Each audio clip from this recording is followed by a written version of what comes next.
welcome back to my YouTube channel. So for today's video, magagawa na naman ako ng tutorial. Yes, gusto ko siyang i-share sa inyo and sana po ay makatulong din sa inyo, lalo na sa mga bagong YouTuber pa lang. Ayan. So, ang gagawin ko pong tutorial ngayon is yung kung paano i-hide yung subscribers count ng ating YouTube channel. Ayan. So, ito ay para sa mga gustong mag-hide ng subscribers count, ayaw nilang ipakita sa mga tao, di kaya sa mga viewers na manonood sa kanila, naman, na, ayan guys, so ito ay, maikli lang siya, and madali lang siya, sobrang dali, and, i-screen recording ko na lang, para mas makita nyo yung magkakasunod-sunod. Ayun. Without further ado, let's start!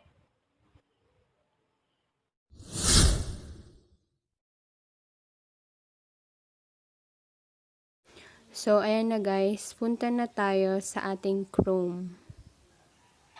Ayan, so i-type na lang natin itong www.youtube.com/desktop. Ito siya. Ayan. So, ayan, makita natin dito yung www.youtube.com tapos yung may dashboard.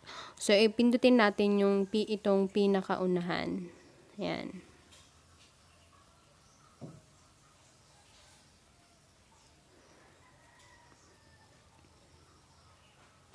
So, pagkatapos, ang makikita natin dito is yung ating YouTube Studio.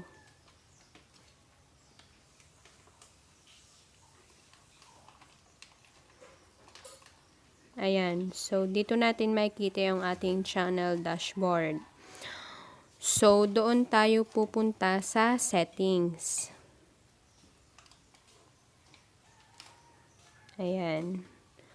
So, makikita natin dito yung general, channel, upload defaults, permissions, community, and agreements. So, doon tayo pupunta sa channel.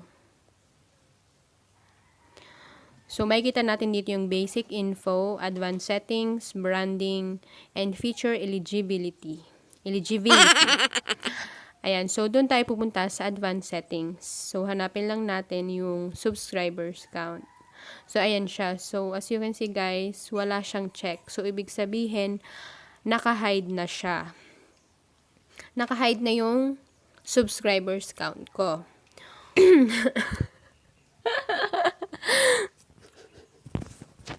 So, kunwari, gusto kong i-display uli yung subscribers count ko, i-check ko lang yung box. Bindutin ko lang yung box, ganon. And isi-save ko na siya. Yun, ayun na siya guys. Save na siya. So, ibig sabihin, naka-display na siya. Ayan.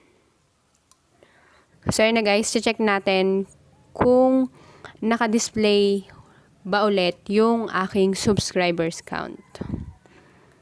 Ayan siya.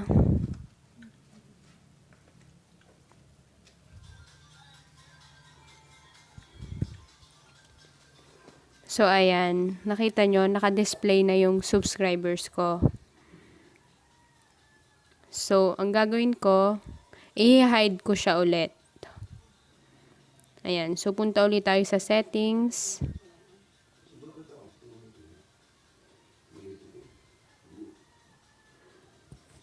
May tayaw. Punta tayo dun sa settings ulit. Tapos, channel, advanced settings, and subscriber count. So, pipindutin ko na ulit yung box para ma-hide ko ulit yung subscribers count ko. Ayan. So, i-save na natin.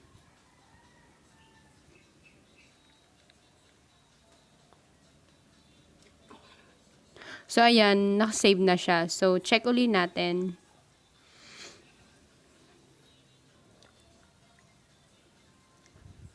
Ayan, so guys, nakita nyo, hindi na nakikita yung subscribers count ko. So, ganun lang siya kadali. I-hide yung ating subscribers count. Basta sundin lang natin yung pagkasunod-sunod.